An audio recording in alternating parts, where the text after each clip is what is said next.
A lot of backyard gardens do. Something strange. They make you feel self-reliant, right up until the week they fall apart. You compost. You mulch. You water. You stay on top of the forecast, and then one hard stretch of heat, one dry spell, one burst of humidity, one disease wave, and suddenly the whole thing starts looking fragile again. Tomato split. Cucumbers get sick. Tender greens bolt or burn. Herbs that looked healthy a few days ago suddenly look tired. You realize you did not build a system as much as a seasonal performance. It looked productive while conditions were friendly. The second conditions got harsher. The weaknesses showed up. But if you want a yard that helps your home stay more useful when weather gets rougher, food gets more expensive, or supply systems feel weaker, then that fragility matters. Because the real test is not what grows when everything goes right. The real test is what still earns its space when things stop going right. It is worth looking at because it does several jobs unusually well. It grows fast. It handles heat. It gives you edible leaves. It responds well to cutting. It can produce a lot of green matter in a small footprint. And the part that pushes it into another category is that the seeds have long been used to help clarify dirty, turbid water. The tree is Moringa. You may know it as Moringa oleifera, the drumstick tree, or the horseradish tree. In warm parts of the world, people have relied on it for generations. Once you understand what it can do, you stop seeing it as a curiosity and start seeing it as a plant with real survival value. If a plant has to earn its place in a backyard resilience system, does it actually pay you back? Moringa is valuable because it stacks functions. Moringa is different. It gives you edible leaves, fast growth, strong response to pruning, serious heat tolerance, and in the right context, seed value for water clarification. And that matters, because a lot of gardens are built around soft plants that need ideal behavior from you and ideal weather from the season. Miss the watering window, get hit by heat at the wrong time. Let disease pressure climb. Let the weather move outside the narrow bun they like. They punish you fast. Moringa leans the other way in many cases. It is more comfortable when conditions get hotter and harsher. That comes down to how the plant is built. Moringa behaves like a pioneer species. It is the kind of plant meant to move into difficult ground and start growing anyway. It likes sun. It likes heat. It pushes quickly. It wants to send roots down. Once it gets moving, it does not behave like the fragile greens most people picture when they think of garden productivity. Because when summer gets rough, most backyard frustration comes from trying to force delicate plants through hard conditions. You drag hoses. You improvise shade. You fight for every leaf. You spend energy rescuing plants that were never going to love that environment in the first place. Moringa is interesting because it is often willing to work where those plants start complaining. That does not make it magic. It makes it useful, and that leads to the next question. If this tree is so useful, why is it still missing from so many backyard systems? Why do most people hear about Moringa as a powder before they hear about it as a real plant worth growing? Because the modern food system does not automatically reward the most useful plant. It rewards the plant that ships well.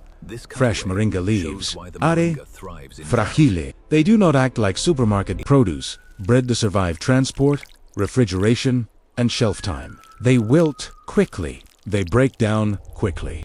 They do not fit industrial retail nearly as well as tougher crops do. The reason a plant is missing from the store is not always that it lacks value.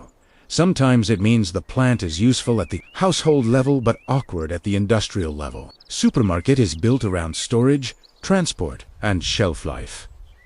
A backyard resilience system should be built around function. Now, before anybody runs out and orders seeds, put the right filter on this. Moringa makes more sense for some people than for others. If you live in a hot climate, it makes more sense. If your summers are long, dry, or punishing, it makes more sense. If you are tired of delicate greens collapsing every time summer gets serious, it makes more sense.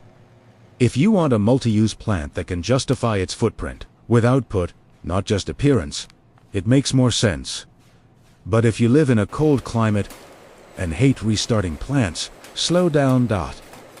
If your soil stays wet and heavy and you are not willing to improve drainage, slow down. If you are looking for one tree to solve your whole food problem, slow down. And if you hear water clarification and immediately jump to miracle claims, slow down even more. Used correctly, Moringa is an asset. Used carelessly, it becomes another misunderstood garden trend. So how do you grow it in a way that actually makes sense? In warm places, Moringa can behave like a real perennial tree. In colder places, stop thinking of it that way. Think of it like a fast seasonal crop. Instead of asking whether you can keep a tropical tree outside all winter, ask whether you can get one strong season of useful growth while the weather is warm. In many climates, the answer is yes. Start seeds before warm weather settles in. Give them depth, because the plant wants to move down early. When the soil is truly warm, move them into full sun, and not just polite sun. Give them the hottest, brightest, most punishing space in the yard. The place where softer plants would. Start losing the argument in Monikasa's summer is where it starts paying you back. But this is also where people make the first major mistake. They water it like lettuce. That is one of the easiest ways to kill it. Moringa handles dryness much better. Ton wet feet. If the soil stays heavy and soggy, if the container mix holds too much water, if you keep treating it like a thirsty leafy vegetable instead of a heat-tolerant tree, you can stall it or rot it off surprisingly fast.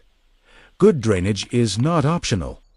If you are planting in the ground and your soil drains slowly, deal with that first. If you are growing in containers, use a loose, fast-draining mix. Think more in the direction of airflow and drainage, less in the direction of moisture retention. The second big mistake comes after the plant starts growing well.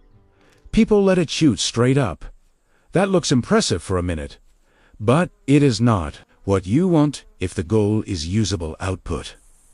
Moringa responds well to hard cutting. Once it reaches a workable height, cut it back. Force branching. Turn it into a bush instead of a spear. That one move changes everything. More branches means more reachable leaves, more harvest points, and a plant that functions like part of a system instead of a tall novelty. The useful question is whether you can shape it into something that keeps producing what you actually need.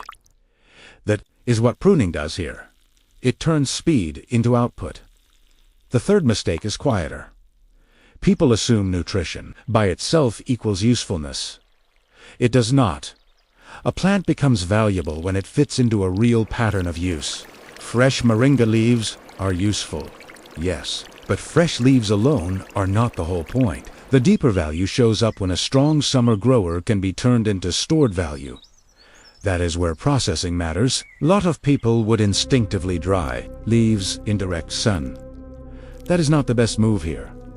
If you want to preserve more quality, shade drying makes more sense. Warm air. Good ventilation, no harsh direct sun flattening the leaves. Once they are fully dry, you can crumble them or powder them and store them for later use. That moves moringa out of the category of fresh seasonal novelty and into stored resilience. You get a flush of growth, a few pretty weeks, and then it is gone.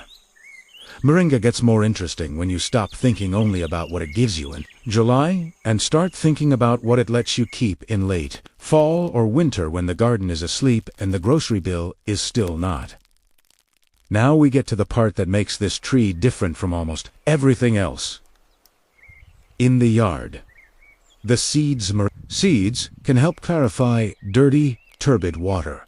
In simple terms, they can help small suspended particles gather into larger clumps that settle out more easily. That can make cloudy water clearer. It can improve a bad starting point before later. Treatment steps. That matters because water problems are not always dramatic. Sometimes they are muddy runoff, sediment-heavy collection, questionable stored water, or a disrupted local system where what you have is not great, but it is what you have. In that kind of situation, a plant that can feed you and also contribute to water clarification is operating on a different level from a normal garden crop.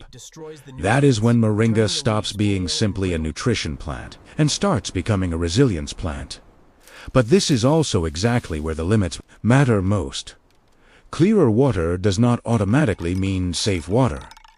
That line has to stay. Sharp Moringa seed treatment can help with sediment and turbidity. It can help improve clarity, but it should not be framed like a magical one-step answer for every water problem. If the source is risky, later treatment, safer handling, and sound judgment still matter. We do not need miracle language here.